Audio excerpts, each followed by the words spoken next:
Found it very interesting the way they decided to animate the flashbacks regarding the Uchiha and how they were using Izanagi versus Izanami, you know, to counteract one another. Having the black and white with like the little colors from here and there, like, you know, you'd have like the little butterflies with the colors, and then when they get slashed, you see the colors. I thought that was a pretty interesting approach, something a little bit different, especially for that particular material, because it was all right at that point, but for the most part, it was kind of just like, alright, giving us a demonstration of what, I mean, to me, it felt like just common sense seeing Izanami. Okay, it's just like an infinite loop. Kabuto just keeps on going and going and going, and the only way to get out of it is pretty much to accept reality. And I guess that's one of the best messages about this, and I love when there's a message that is kind of there and you can, like, you know, gravitate towards it and kind of try to feel it out and see what it is, because the message is definitely, with Izanagi, is like, you know, fuck this, I don't want to accept reality. Reality's shit, I don't want to accept it, and I'm not going to accept it.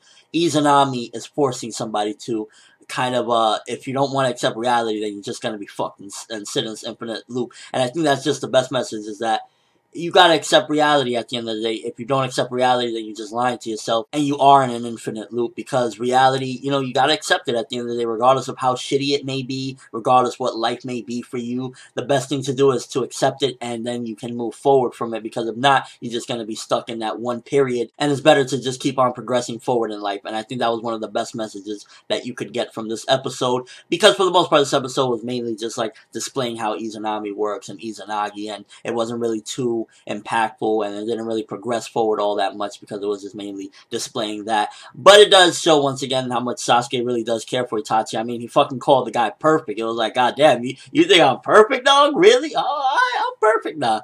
But you know, it was like, it showed also just really what Sasuke thinks of his brother and why he's angry now. Because like a lot of people are like, wait, why are you angry at this point? He's angry because he feels like his brother was perfect, and his brother was wronged by the Hidden Leaf Village. And his brother is like, even though his brother's like, yo, I did this because I wanted to, he's like, no, that's not good enough. They shouldn't have trashed you like a piece of garbage. And I can understand where he's coming from with all this, because it's like, you see his brother there, and his brother's trying to help and everything. And I understand his anger when you hear him say things like that, like, yo, my brother's perfect. He absolutely loves his brother. He understands what his brother did, everything. It all makes sense to him now, and it's like, they discarded you like a piece of trash, like, get the fuck out of here, you know, whatever, they just used him. And even though his brother is okay with it, he's not okay with how his brother was mistreated. So I understand Sasuke's hatred after you see an episode like this, and how much he truly does admire him after learning, you know, the truth of everything that Itachi went through. So I can understand in a sense. I mean, at the end of the day, his brother wants, you know, to protect the Hidden Leaf. He loves the Hidden Leaf, and he doesn't regret what he did, and he wishes he would stop. And I think that's the best thing, what Sasuke should do. Is like, sometimes you have to respect people's wishes, even though you think you know what's best for them, even though you want to get revenge for them, you love them, you care for them. Sometimes if somebody's telling you, yo, I'm okay with this, you gotta stop, I'm alright with this, you have to just learn to realize, you know what, this is what they wanted, this is what they're accepting, then I'm cool with it. And I think that's something that Sasuke needs to learn along the way, so that he could stop this hatred that he has right now.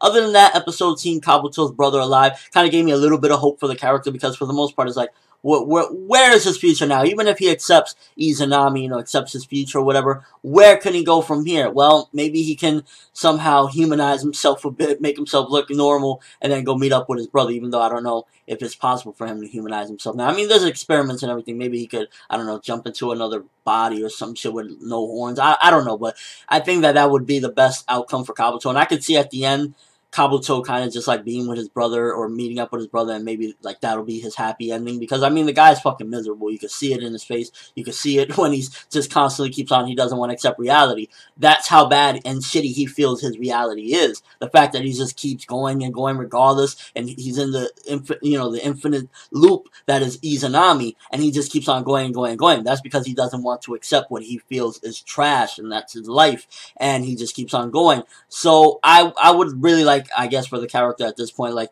you know what, his brother's out there, you know, his foster brother, whatever. I think that would be the happy ending for him. I don't even know if he could go to that point at this point, but, you know, it is what it is. I think that would be the best option for the character, for his life or whatever, and give him a nice ending for being pretty much a Orochimaru's dick holder. But aside from that, overall, the episode, it was fine. Pacing was a bit meh. It was kind of like, you know, just keep on learning about Izanami and Izanagi, and, you know, getting the message or whatever, but it definitely didn't really progress as much as it should have. And overall, it was just like, it was a fine episode. I'm gonna give this one 6 out of 10. Cool animation, nothing too spectacular. It was just mainly, I felt as though the best thing about the episode was the message overall, that regardless of how shitty reality is, just accept it and try to move forward, because, you know, you don't want to be stuck in this infinite loop known as Izanami. But let me know what you guys think. First of all, regarding Sasuke's hatred of the village, even though his brother pretty much wanted this, do you understand him in a way?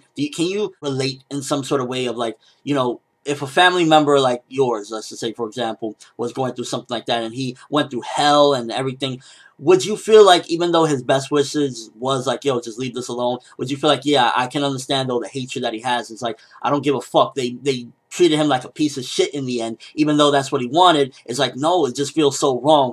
I can understand it, but what do you guys think regarding that whole situation? And also, Kabuto, what do you think would be the best fate for him at this point? Would it be to be with that brother, find him and, you know, just meet up with him and, I guess, have like a more of a happy ending? And your overall thoughts of the episode. Again, I felt it was a fine episode. Could have used a bit more progression and less of the showing of Izanagi. I like the artistic style they went with, again, with the black and white and then having like little colors here and there. But overall, I felt like it went on a bit too long. But that's all I have for this one. Thanks for watching. Hope you enjoyed. Thumbs up for next week's episode, because I'm not going to say too much, but I just will say this. I might have a couple tears in my eyes next week. ForneverWorld, and as always, people, have an awesome day.